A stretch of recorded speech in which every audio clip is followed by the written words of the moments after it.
So far, we had been deceived by the weather, by Google Maps, by local directions, and of our own volition, we were blissfully losing ourselves down any road that looked interesting and pointed north, putting the whim in whimsical.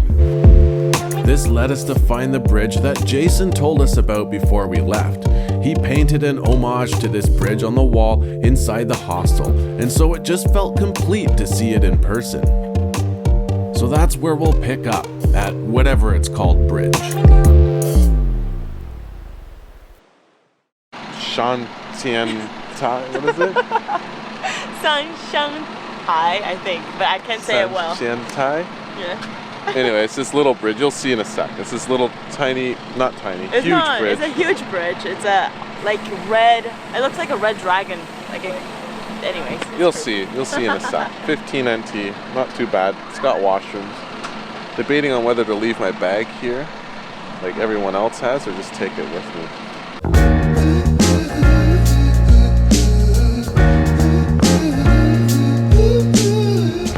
Wow.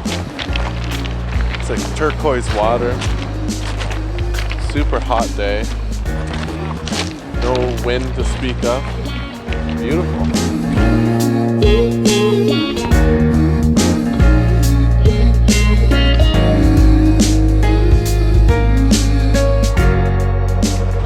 You know when you work out on your mom's Ass Master machine? This is like that, but the real world version. Loads of steps going up and down. Unless your mom has a different kind of Ass Master machine. That I don't want to know about. We went up and down the steps, reinflating our ass cheeks with the blood that had been pounded out by the scooter the previous days. Eventually, the steps went only down in the corn maze equivalent of tall, thick tropical plants. This is super cool. It's so quiet in here. It doesn't make any sense. Okay, I've been talking about this fruit forever. This thing right there. I think it's called the hala fruit. And I thought they were just in the Philippines, but they're actually in Taiwan too. There's another one that's orange. Check it out. But apparently they're super delicious. And I've been dying to try one. They look crazy when you eat them. So if you know how I can eat one of those, please do let me know, because I'm dying to eat one.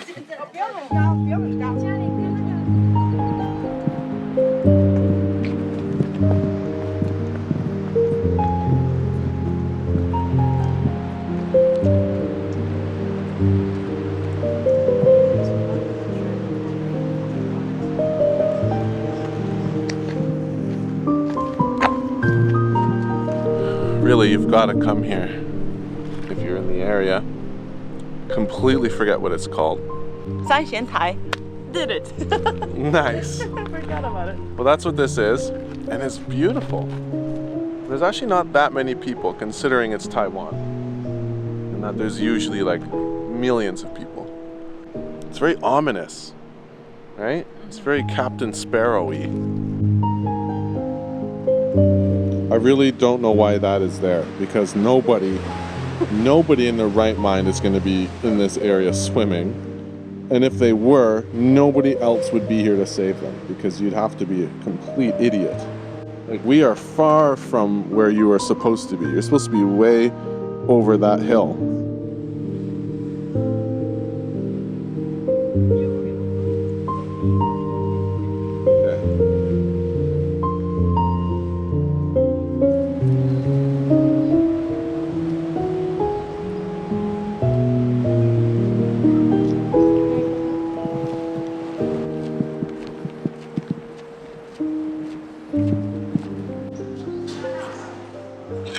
Daylight was burning, and so we had a quick snack near the parking lot and hit the road.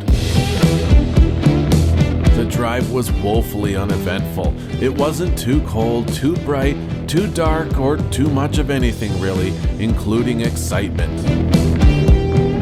After what felt like an eternity, I could tell it was time for a rest. Ollie's eyes were nearly closed and her grip around me would slacken until I would jolt her awake again, and the numbness in my feet had grown all the way up to my neck. We've got about 60 kilometers left to do. So we just stopped for a sec, do some ass stretches, some squat thrusts. Also, we're gonna put on some clothes. It's getting darker and colder for sure. Everyone told us to get from Hualien to Taitung. They're like, oh, that'll be like an hour and a half, 2 hours. It took us 2 days to get to Taitung because it got so cold. And on the way back, Google says it's a 3.5 hour ride. We've been at it for like 5 hours. So like, I'm not going that slow. My fucking lips are flapping in the wind. Like, I don't see how I can go any faster. All right. Ah, yes.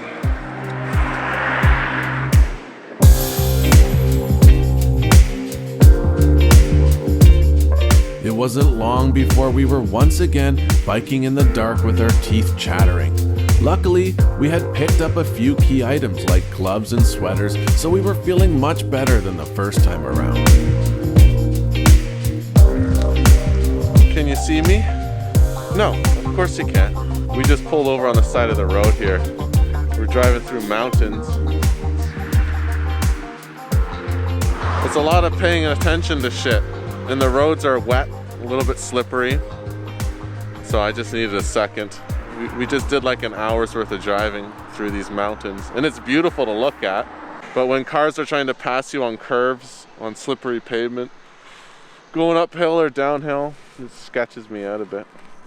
Also, there's these massive gutters beside the road. I swear they're like 3 or 4 feet deep and they're like 2 feet wide. And when it's really dark, the headlights aren't that great, so I'm trying not to run into them.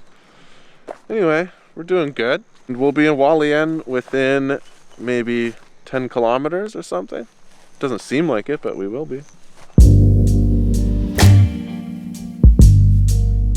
We puttered on, getting closer and closer, and as if using his sixth sense, Jason called, already knowing that we were tired and hungry. He told us that he was cooking and that dinner was nearly ready, so I pushed the throttle in a little further and we sped to Jason's.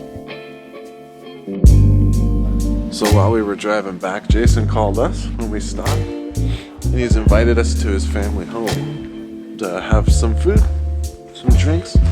So I'm gonna put you away, and I'm gonna go hang out with my friend. You might remember how I met Jason in the first place, but in case you don't, it was through his cooking. This man can cook.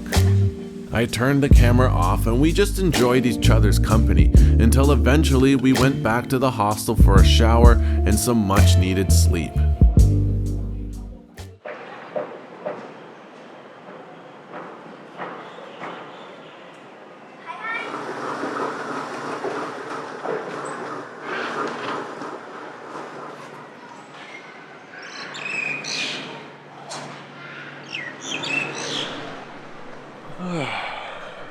Good morning. What a lovely morning. It's nice and warm. The birds are chirping. It's bright. It's a little bit gray, but it's a bright gray. We had a lovely night with Jason, and he cooked all the food, and it was so much food. We had like shrimp and just all kinds of craziness. Just Taiwanese traditional. Just more food that you can eat. Mm-hmm. It's wonderful. And it was so good. So we'll catch up with him again later because we're gonna get tattoos, I think. Should be exciting. Anyway, we're starving, so we'll talk to you later. After eating, I decided I needed to get rid of some hair. So I looked for the nearest lady with a trimmer and a vacuum and handed her 100 Taiwan dollars, about $4 Canadian. We got a haircut. She went a little short, but I think it's all right. I feel lighter, fluffier. Should have done this at the beginning. Well, we have to say goodbye to our noble steed. Goodbye, Max. She's done us well. Really? Her oil light came on yesterday somewhere in the mountains, but it's not my problem anymore. Let's go. Let's boogie. Tattoo time. This puppy comes and visits Jason's dog every day. She comes down the street. She's an old lady. And she walks down the street from over here to over there every single day to visit the dog at Jason's hostel. Puppy? What's up, dude? Yo!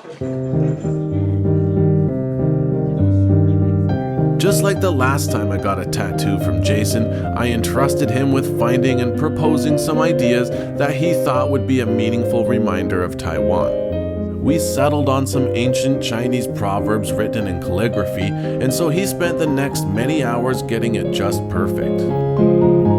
Oli, the dog, and I waited impatiently as he worked, but eventually we went for dinner at Dos Tacos, where another Jason, the Canadian one, was going to serve us something delicious. Bellies full and minds made up, we laid down and did the deed.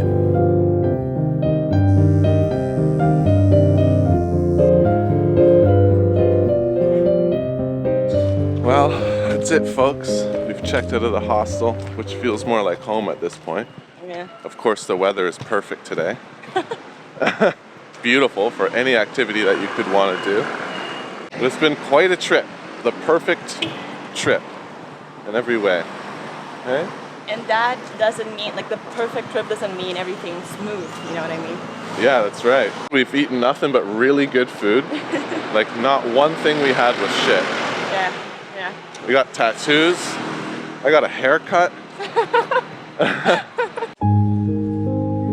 It was the end of a month-long vacation. Reality was a faded vestige of a memory, drowning in a quagmire of freedom and time somewhere far, far behind us. If you don't know already, there is a new bus that goes all the way to Taipei directly. And it's actually like almost 300 NT cheaper than the train. And it seems like they leave more frequently because we only need to wait 30 minutes, where if we were waiting for the train, we would need to wait almost an hour. Also, they gave us 100 NT back for some reason. Like when I gave my ticket to the bus driver, he just gave me 100 NT. It's very crazy. The bus ride was a beautiful and peaceful reflection time. We had the whole thing to ourselves like a private chauffeur. So we just reclined, relaxed, and enjoyed the scenery. We were uncharacteristically quiet as we shuffled begrudgingly towards the start of the first real work week. Now, back in the busy, noisy streets of Taipei, it was all too easy to feel the creeping hand of routine and reality slide its cold fingers up my spine. Thoughts of the punch clock at work reverberated in my head like the thunderous clap of a gavel, stamping out the flame on my restless spirit. Freedom, my friends, is a nice idea, but in the end, your ass belongs to something you need money to buy, so it's time to go back to work. See you in the next one, folks. Don't forget to wash your hands.